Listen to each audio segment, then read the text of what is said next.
ಸತ್ಯ ಯುನಿಲೆಟ್ ಅಲ್ಲಿ full Moon sale May 31 ಒಂದಿನ ಮಾತ್ರ. ಸತ್ಯ ಯುನಿಲೆಟ್ 3 ವರ್ಷಗಳಿಂದಲೂ ಕೂಡ ಸಿದ್ದರಾಮಯ್ಯ ಸಾಹೇಬರ ಸರ್ಕಾರದ ಬಗ್ಗೆ ಸಾಕಷ್ಟು ಟೀಕೆ ಟಿಪ್ಪಣಿಗಳನ್ನು ಮಾಡಿದ್ದೀನಿ.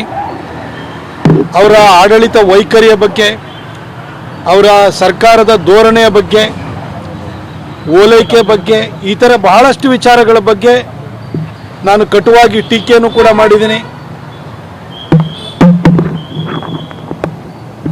ಆದರೆ ಅವರಿವತ್ತು ರಿಸೈನ್ ಮಾಡಿ ಕುರ್ಚಿಯನ್ನು ಡಿ.ಕೆ. ಶಿವಕುಮಾರ್ ಅವರಿಗೆ ಬಿಟ್ಕೊಡ್ತಾ ಇರುವಂಥ ಈ ಸಂದರ್ಭದಲ್ಲಿ ನಾನು ಖಂಡಿತ ಯಾವುದೇ ಅಬದ್ಧದ ಮಾತನಾಡಲಿಕ್ಕೆ ಹೋಗುವುದಿಲ್ಲ.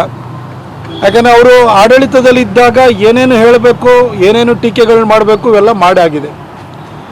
3 ವರ್ಷಗಳ ಹಿಂದೆ ಮುಖ್ಯಮಂತ್ರಿ ಆದಾಗ ಭಾಳ ಸಡಗರ ಸಂಭ್ರಮದಿಂದ ಅಧಿಕಾರವನ್ನು ವಹಿಸ್ಕೊಂಡಿದ್ರು, ಮುಖ್ಯಮಂತ್ರಿಯಾಗಿ ಜವಾಬ್ದಾರಿಯನ್ನು ವಹಿಸ್ಕೊಂಡಿದ್ರು. ನಿನ್ನೆ ಯಾವುದೇ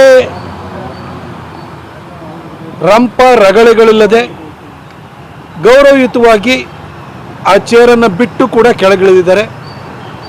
ಅವರ ಮುಂದಿನ ಜೀವನ ಬಹುಶಃ ಅವರು ರಾಜಕೀಯದ ಕಡೆಯ ಕಾಲಘಟ್ಟದಲ್ಲಿದ್ದಾರೆ. ಅವರ ಜೀವನ ಚೆನ್ನಾಗಿರಲಿ ಅಂತೇಳಿ ಹೇಳಿ ನಾನು ಅವರಿಗೆ ಆಶಿಸ್ತೀನಿ, ಹಾರೈಸ್ತೀನಿ ಅನ್ನೋದು ತಪ್ಪಾಗುತ್ತೆ. ಅವ್ರು ಪ್ರಾರ್ಥಿಸ್ತೀನಿ ಅವರ ಮುಂದಿನ ಜೀವನ ಚೆನ್ನಾಗಿರಲಿ ಅಂತ. ಹಾಗೆ ಹೊಸ ಮುಖ್ಯಮಂತ್ರಿಯಾಗಿ ಮಾಧ್ಯಮಗಳ ವರದಿಯಂತೆ ಡಿ.ಕೆ. ಶಿವಕುಮಾರ್ ಅವರು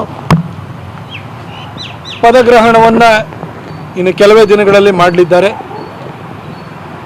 ಅವರು 3 ವರ್ಷದ ಹಿಂದೆ ಸಿದ್ದರಾಮಯ್ಯನವರು ಯಾವ ಸಂಭ್ರಮದಲ್ಲಿದ್ದರು, ಇವತ್ತು ಡಿ.ಕೆ. ಶಿವಕುಮಾರ್ ಅವರು ಅದೇ ಒಂದು ಸಂಭ್ರಮ ಸಡಗರದ ಸನ್ನಿವೇಶದಲ್ಲಿದ್ದಾರೆ. ಅವರಿಗೂ ಕೂಡ ಶುಭವಾಗಲಿ, ಒಳ್ಳೆಯ ಆಡಳಿತವನ್ನು ಕೊಡಿ. ನಾವು ನಿಮ್ಮನ್ನು ಪ್ರತಿನಿತ್ಯವೂ ಕೂಡ ಟೀಕೆ